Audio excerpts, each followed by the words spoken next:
Okay, good morning again. Right, I just want you to take a note of this. This is the FPL viewfinder, and there you go. It weighs 3.9 ounces. Now, you might think, oh God, what's he doing now? Well, I'm going to call out Dpreview because, I'm sure that generally speaking, these people do really good reviews and unbiased reviews, but I think sometimes, now, I don't know what the motive is, but they really slagged.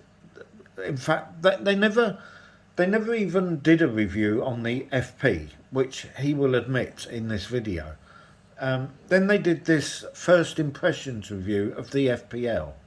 Now, if it's a Canon or a Nikon, or they might do a pre-production review like this, and then they will do a full production review. Well, they never did that with this. They only did this first impressions review, and that was it. I mean, correct me if I'm wrong, but I don't think I am.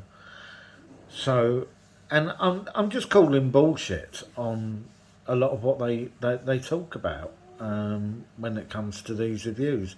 And really, I think you really need to take them with a pinch of salt. So here we go. I'm going to play it along, and I will be calling the bullshit. Welcome back, Dpreview TV viewers. It's Chris Nichols here. We're coming to you from lovely Kananaskis country, and today we're looking at a very early pre-production model of the Sigma FPL. Now, we never actually got a chance to look at the original Sigma FP, but it was designed to be an ultra-compact box. There you go. They never looked at the FP. I'm sure they could have got one, because this guy is more the photographic guy, and they've got another guy who comes in at the end who is a video guy. So I'm sure that, considering the FP was a video-centric camera, was aimed at cine, cine film, why didn't this guy get the FP? I'm sure Sigma would have given a copy to Dpreview to review, but they never even bothered. There you go. Makes you wonder why. Body with lots of attachment points, great for floating on gimbals or putting into rigs. It had a heat dissipating body, and it was very much a video-centric camera. We have the Sigma FPL now, and Sigma has told us that this is actually very much a photocentric camera. It has at its heart a 60 megapixel full frame sensor, but it still has the same body as the Sigma FP. So is that going to work, a video style body that's made more for photography? I don't see what difference the body makes. I mean, you can put a grip on these things. I don't get that. Most Sony bodies are all basically the same. There's not a lot of difference between them, whether it be video-centric or photocentric. Really?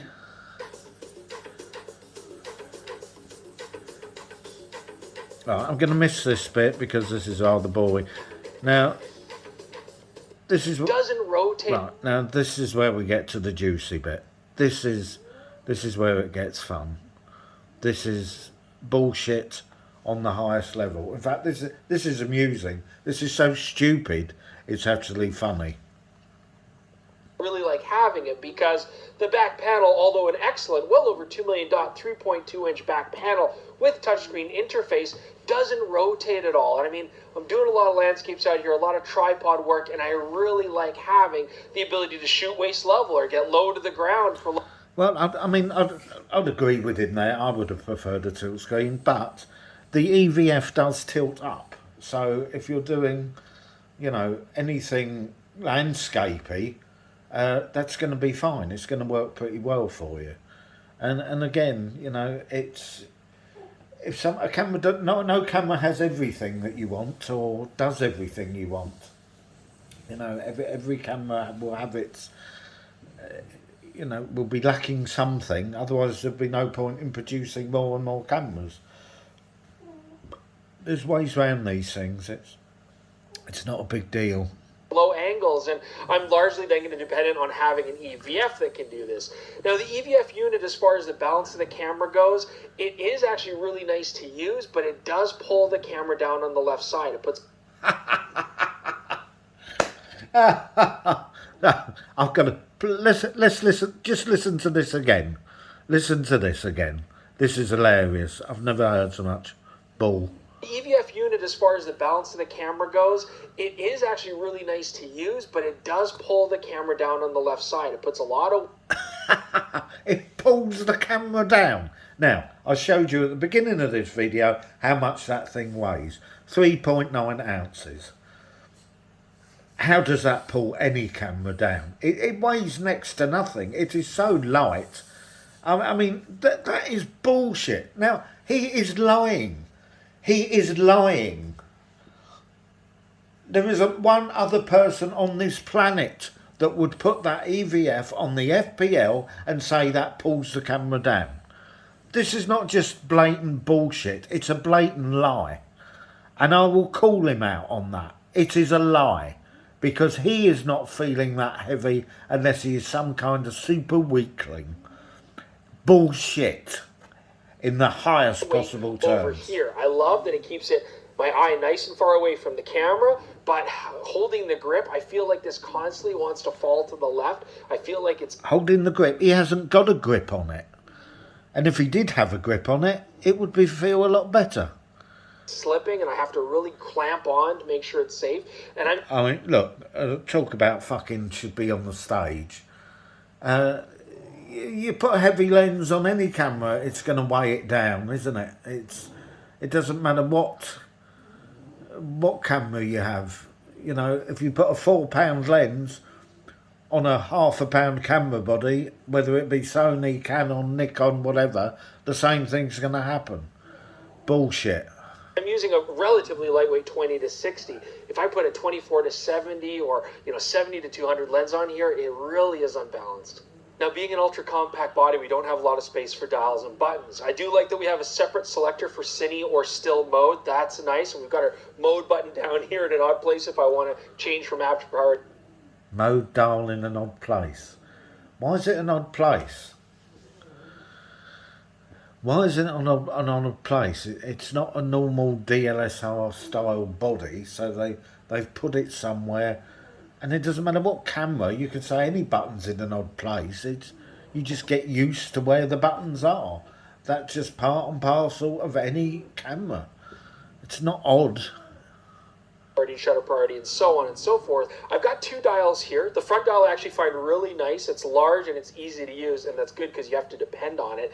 The back dial, though, is too soft to push. I'm using it a lot, rotating it to do exposure comp, but I'm constantly hitting my focus button or my focusing mode. Well, all I can say to that is I've used that button extensively, and I've had none of those issues. Again, it's bullshit. You know, has he got gloves on? I'm not sure that you would want to wear gloves with such a small body, to be honest, to use it, because that's going to be awkward, I would think, because you're making your hands twice as big, or your fingers. So, I've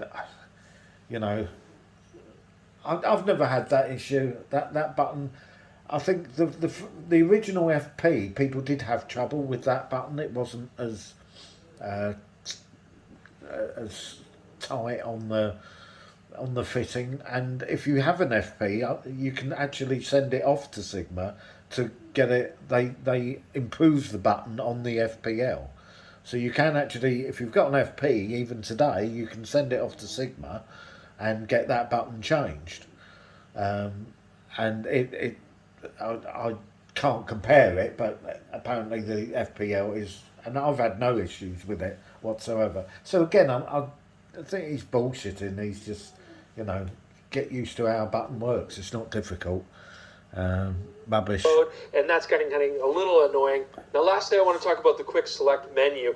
it's something you're going to depend on quite a bit. It is in a good place. I'm not having a problem hitting that one, so I can bring it up, and it is actually very clear to see, and it is customizable. However, the interface is a little bit janky because there's no touchscreen interface. That seems strange. So I've got to hit the quick menu. Then I go to my joypad, select what I want to edit, then use my front dial and I can change it. With practice, it's not too bad, but if I was shooting street photography or action or something, it's just going to slow me way down.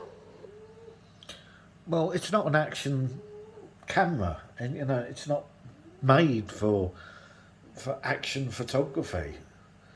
You know, that's why you would buy an A1 or an A7R4. You buy an A for wildlife, or you know, they're the cameras you'd go for. You know, that's what they're made for. The R5 in Canon or the Nikon Z9. You know, that's what those cameras are made for. So why are you comparing a camera that isn't made for wildlife and fast-moving action and trying to talk about it as though it is? I mean, it's not made for that. So why are you even talking like that? I don't get it. You know, it's bullshit.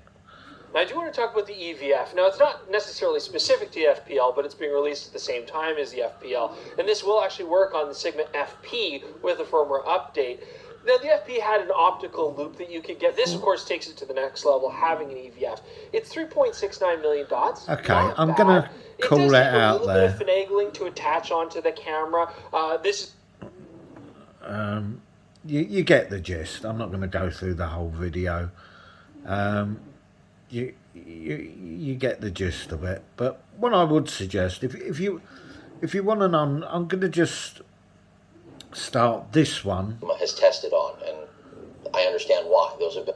Now this is a digital digest ever made that is, interestingly enough, a hybrid, but more importantly, a cinema camera first.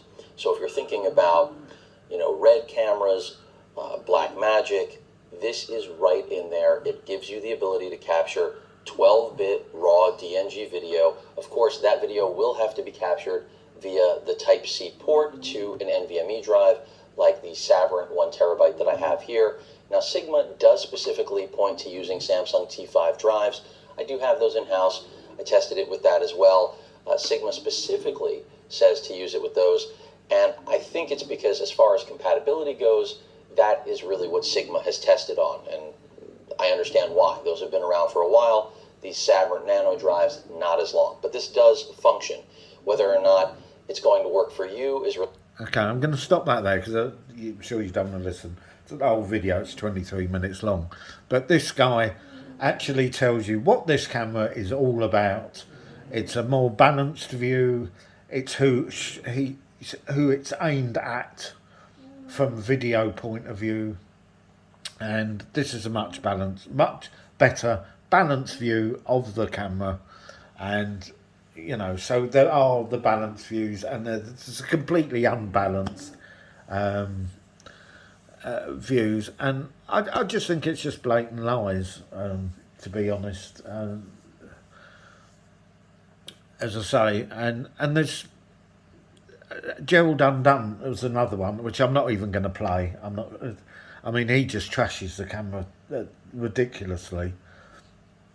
And there was no need for it, because it's not aimed at him. You know, why did he review it? It's not really aimed at him. I don't know what Gerald Undone has produced in his life. I mean, maybe he's a good videographer, but you know, it's aimed at people that want the cine film look. But it also does a lot of other things, you know, it does other kinds of video. So it's not, although it's aimed at those people, that's who it's aimed for. It's not aimed at the general, but if you want something small and compact that does other video and takes incredible stills, then, you know, it's... And there you go. But I just thought I'd point out again how biased, and I think it is a bias. I don't think they review everything fairly. I don't think, and I think in my opinion, and I've got no way of proving this, I've no evidence of it, and I'm not suggesting that it's true, but I get the impression that sometimes they are just so, for the big companies, the big four, Fuji, or I don't know even if Fuji are in this, but certainly Nikon, Sony and Canon, I'm sure these people get paid by them, and maybe Sigma don't pay them, and they're just trying to, you know, push down the opposition when it comes out with something that's actually very good, but they try to trash it. So there you go. That's my thoughts and opinions on that. Make of it what you will. But that's my thoughts, and till the next one.